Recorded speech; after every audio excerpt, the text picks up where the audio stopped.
Have you heard the saying, don't do the crime if you can't do the time? Well, what does that mean to you?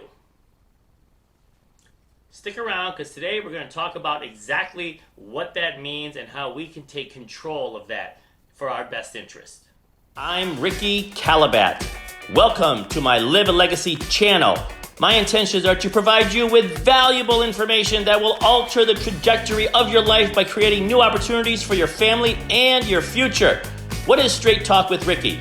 It's the real deal, unedited, unfiltered truth about life and all the lessons that come with it. Subscribe now. Alrighty, so I know don't do the crime, you can't do the time. It sounds like, well, that's easy. That means like don't steal something if you don't want to go to jail. And yes, that is correct. It has a legal aspect to it. Don't speed. Don't drive your car too fast if you don't want to get a speeding ticket, right? Don't go through a red light if you don't want to get pulled over. Don't steal something for afraid you might get caught. So yes, right? Crime, time. So in legal terms, the crime is something you're doing against the law.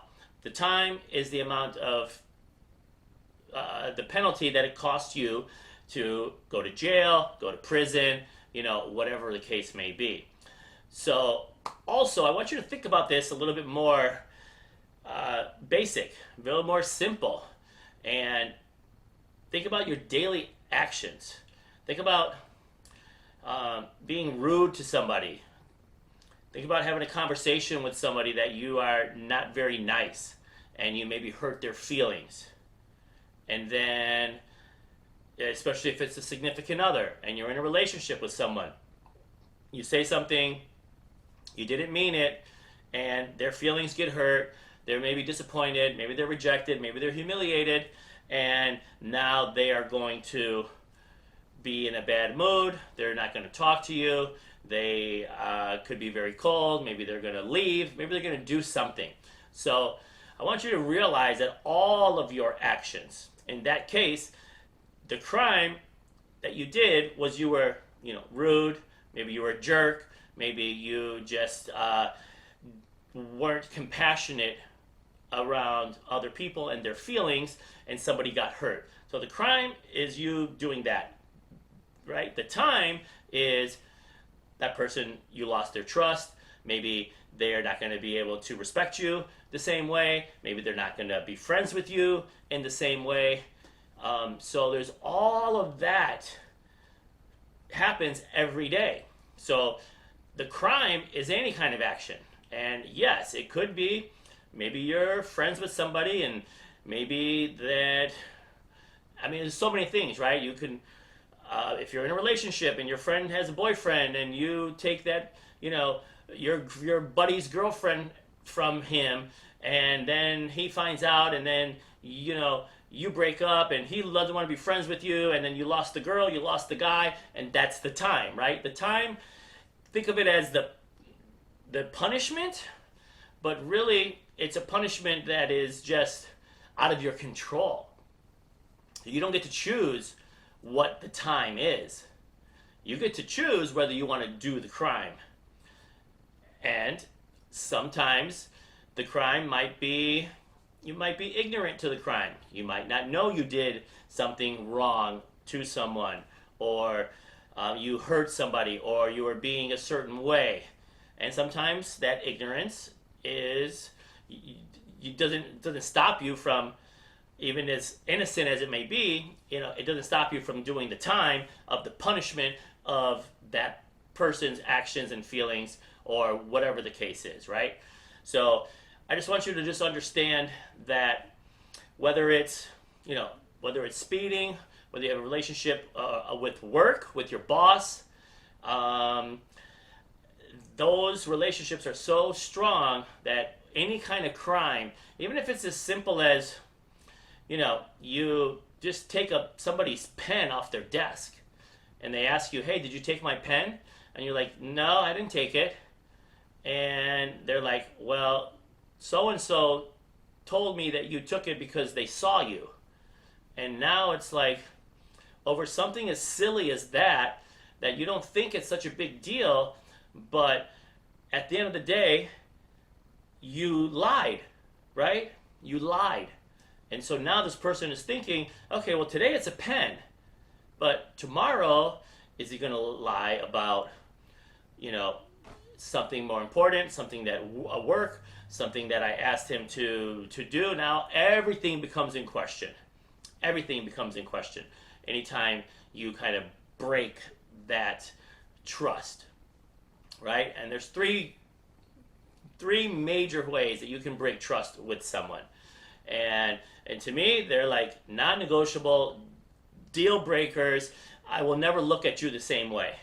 If you do one of three things: you lie, you steal, or you cheat. Any one of those three: lying, stealing, and cheating.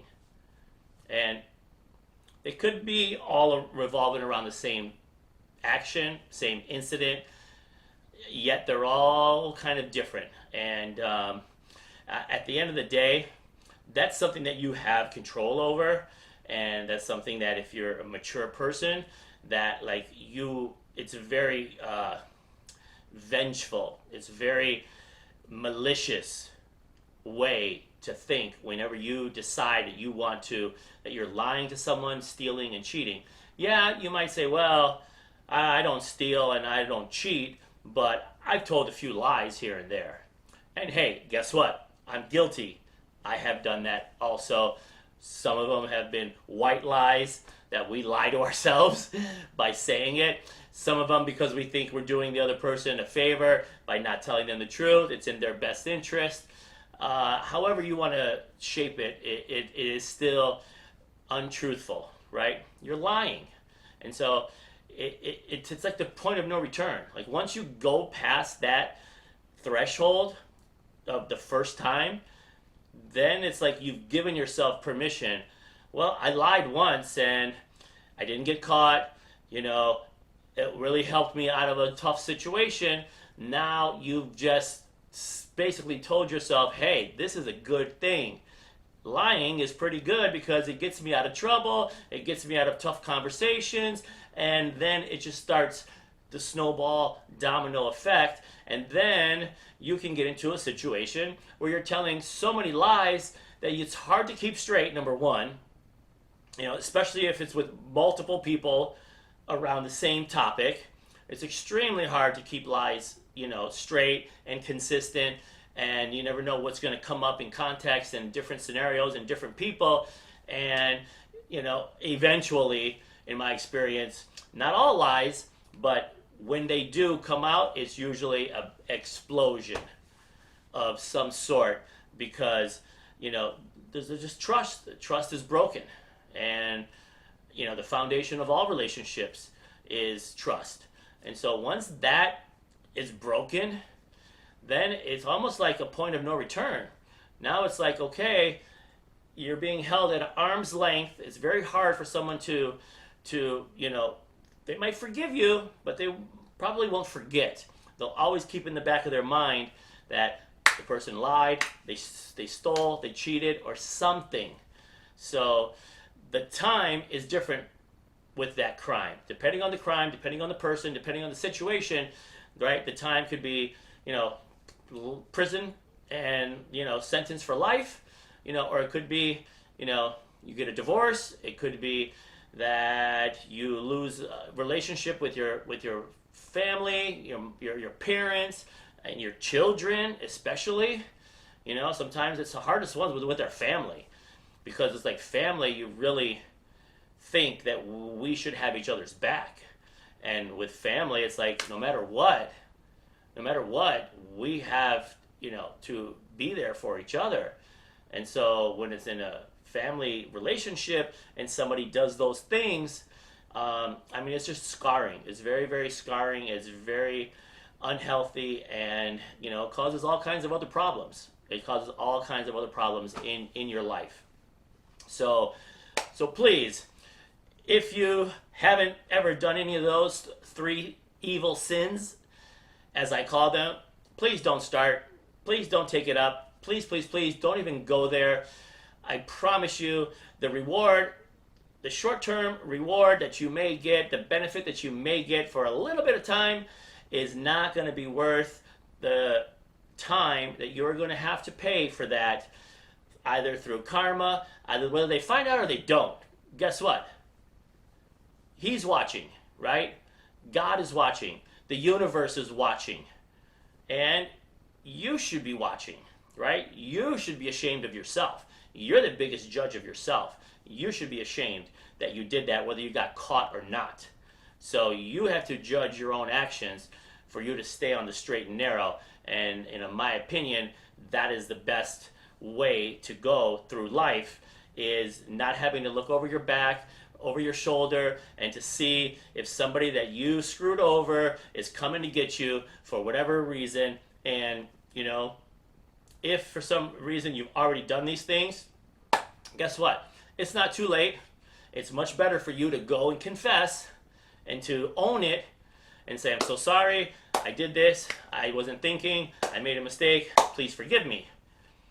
That's much better solution to approach it that way than for it possibly to find out somewhere else, and you get it off your chest, and then you can sleep with yourself, and then you can breathe that you're not carrying all this weight on you, okay? So please, please, please, no lying, no stealing, no cheating. Don't do the crime if you can't do the time. Thank you. If you enjoyed this video, please go ahead, subscribe, and click on the bell. Like and share with 3 people you think will also benefit from this game-changing message. Connect with me. All my social media links are below in the description. We welcome and reply to all comments. So please share your comments below, and please let us know what topic interests you the most.